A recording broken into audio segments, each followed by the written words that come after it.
My husband Camille apologized to me in such a Philippines manner, saying he got his mistress pregnant and we needed to break up.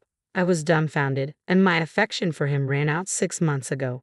Is the mistress someone I know? I asked. Yeah, it's Kyra.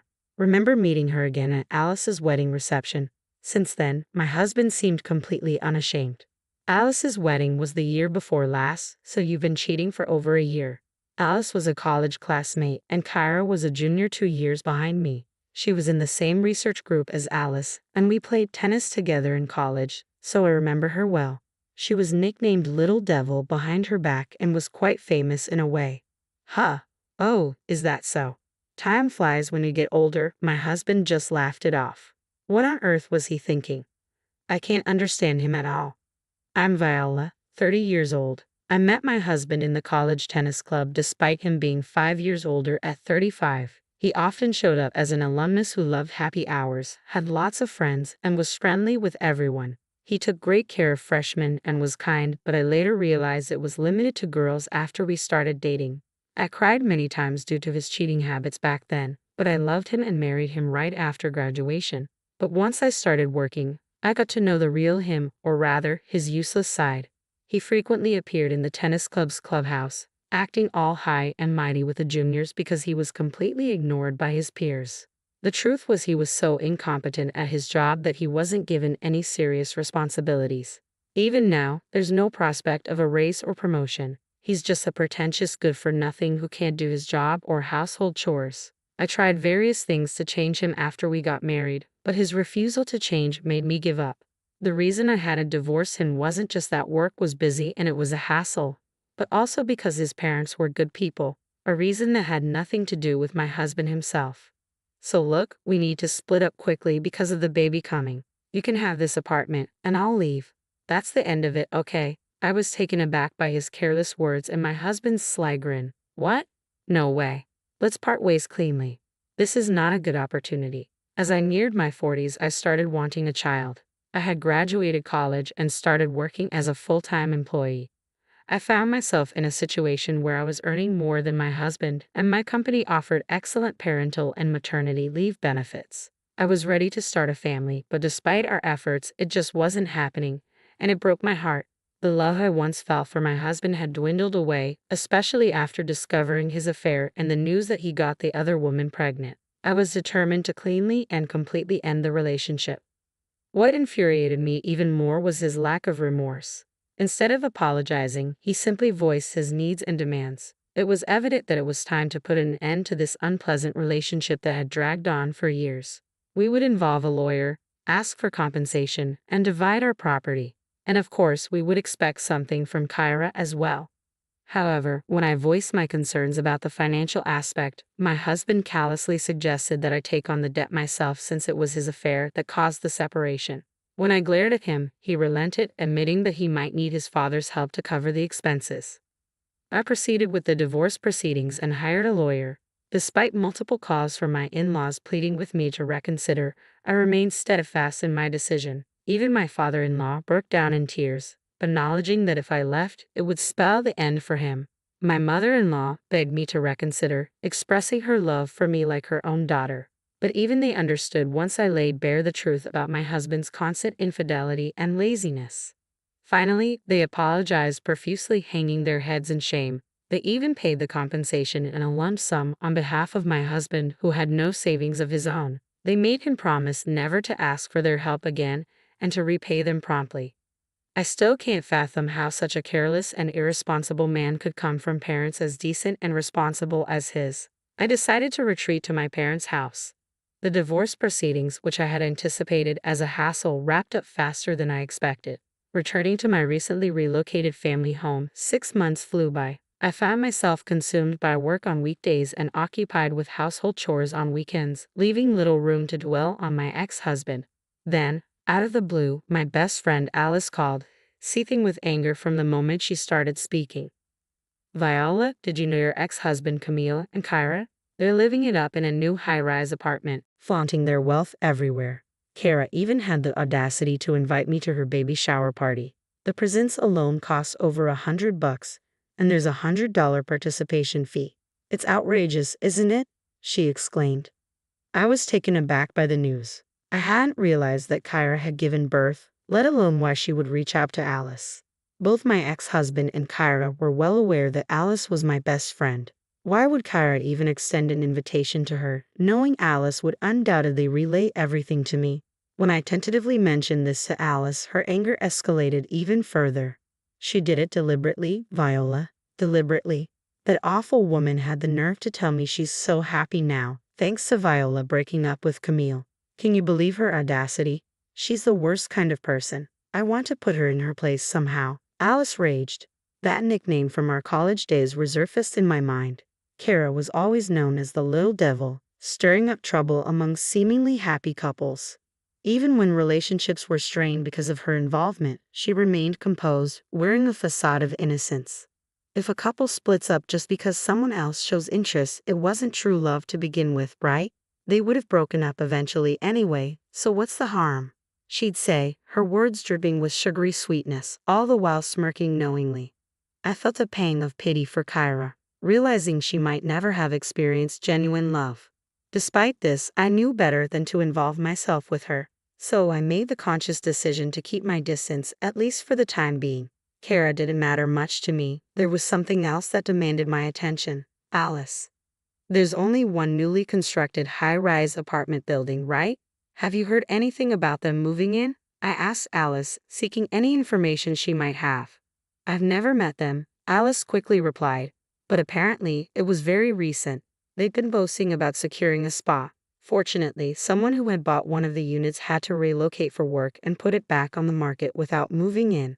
Ah, that makes sense, I nodded, processing the information. So, your moving day is Sunday, right? The baby shower party is on Saturday. You'll only need to be cautious for one day. There are multiple elevators, and they might use different entrances. You're right, we haven't crossed paths so far, so it should be fine. Alice concurred. We live together, but unexpected situations can still arise. As fate would have it, an unexpected situation did indeed unfold on Saturday. While waiting for the elevator on the first floor, I found myself face to face with my ex-husband and Kyra as they stepped out of the elevator. Hey, Viola, what are you doing here? My ex-husband spoke first, with Kyra chiming in. Viola, are you here to celebrate with us? You must be eager to see our adorable baby, aren't you? Kyra's voice was cheerful, her smile radiant, but her eyes betrayed a different story. They held no hint of amusement. What? Seriously, did you come to crash the party without an invitation? My ex-husband interjected, his tone incredulous. To scope out the high-rise apartment or catch a glimpse of our little prince. The casual reference to the baby as both baby and prince grated on my nerves. That's not it, I retorted coolly. I was just waiting for the elevator. I responded, consciously switching to a polite tone midway through the conversation. Camille was now my ex, essentially a stranger, and I didn't want to create a scene. Ha, so you're planning to visit my house after all? Camille remarked with a hint of amusement. You're so silly, Viola. Stop being stubborn. Perhaps you're just envious of our luxurious high-rise apartment and our adorable little prince. Do you still harbor feelings for me? Are you feeling lonely and longing to see me again? Camille, that's not acceptable, I interjected firmly. Regardless of any lingering emotions you think I may have, you're now married to Kyra. It's inappropriate for me to barge into your home uninvited. And as for jealousy, Kyra, you're mistaken. But I appreciate your concern. Camille continued, dismissing my words. Sorry, Viola, but Kyra and our son are our top priorities now. You're not welcome here. As I listened to their conversation, I couldn't help but feel perplexed. It had been 6 months since I last saw my ex-husband, and yet his mindset remained as irrational as ever. Kara's attitude was equally baffling. It dawned on me that my cheating ex-husband and his new partner were a perfect match in their own peculiar way.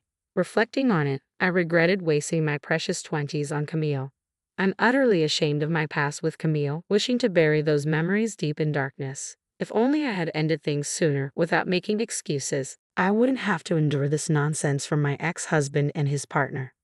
My words seemed to strike a nerve with Camille, who retorted, What's that? You're really lacking charm. Learn from Kyra. Even her jealousy is endearing. She's just given birth, yet she still takes the effort to look stylish for me. Don't you find her admirable?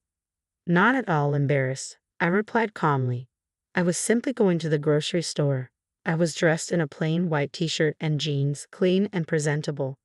That's the problem. I grew tired of your simplicity. Camille snapped. Enough already. We have nothing to do with each other. Just go home. Annoyed by his dismissive tone, I retorted, actually, this is my home. Seeing their disbelief, I had to explain. I've been living with my parents in this high-rise apartment for 6 months now. My father was approached by salespeople when talks of selling the land he owns arose. They suggested that living in a high-rise would be more convenient, especially as he's getting older. While it's not entirely our land, we received a substantial sum from selling it.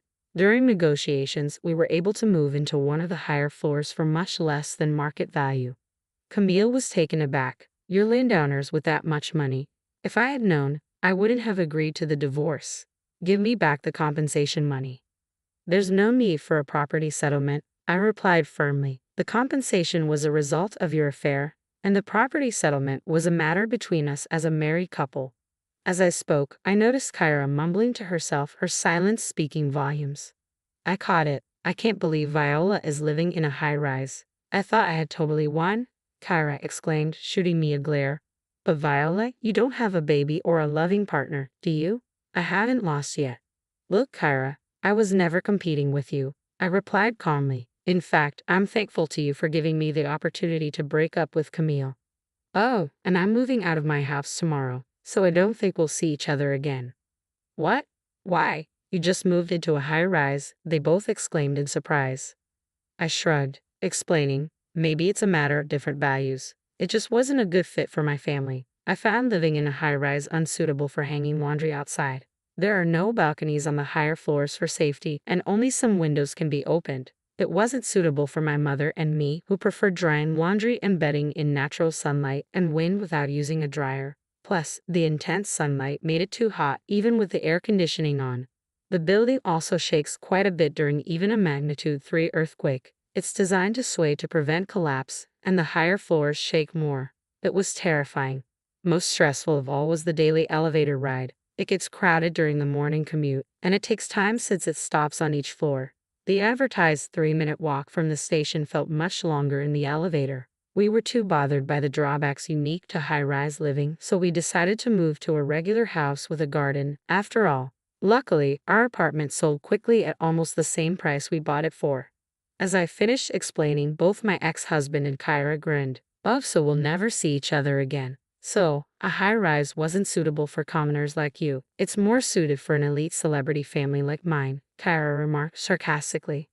I couldn't comprehend how he arrived at that conclusion, but one thing became abundantly clear. What I grew to despise and ultimately gave up on was that facet of you, pretentiousness without substance, and unwillingness to change or exert any effort. I reached my breaking point with you, but it's all right now. You're beyond repair, so goodbye, I repeated, echoing my ex-husband's own words back to him. Stepping into the just-arrived elevator, I glanced at Kyra, who was glaring at both my astonished ex-husband and me. Right before the doors closed, I added one final remark. By the way, are you sure the child is truly yours? My ex-husband looked utterly perplexed, prompting me to clarify. I mean exactly what I said, right, Kyra? You understand what I'm implying, don't you? As the doors closed, I didn't know what transpired next in reality. However, during our struggle to conceive, I underwent tests at the gynecologist, which revealed no issues on my end. I began to suspect the problem might lie with my husband, but he adamantly refused to get tested. Hence, I delivered the incendiary parting shot. Later, I heard from a mutual friend who attended Kyra's baby shower. Despite boasting about their high-rise lifestyle, my ex-husband and Kyra were residing on the 3rd floor. Additionally, despite their extravagant demands for gifts and participation fees, only cheap snacks from the grocery store were served. When a friend voiced a soft complaint, Kara reportedly exploded, demanding gratitude for the chance to see her baby up close and insisting on payment. This sparked a heated argument between my ex-husband and Kyra, leaving their gathering in disarray. Thanks in part to my earlier cryptic remark, it was revealed that my ex-husband and Kyra had moved into a high-rise but were struggling financially, attempting to swindle money from their friends through fabricated reasons. Their deceit caused outrage among their friends, who promptly left. Meanwhile, my family and I settled into a single-family home with a garden, where I recently welcomed an adorable kitten. Our former high-rise was embroiled in controversy due to significant defects and illegal construction methods, making it unsellable. Reflecting on our situation, we realized we were unexpectedly fortunate. Now, I find solace in my severed ties with my ex-husband and cherish the tranquility of my peaceful days. As I hang the laundry on a sunny afternoon, my kitten sometimes curls up on the clothes, its adorable sleeping face bringing me a sense of contentment. Today, like many others, was a good day.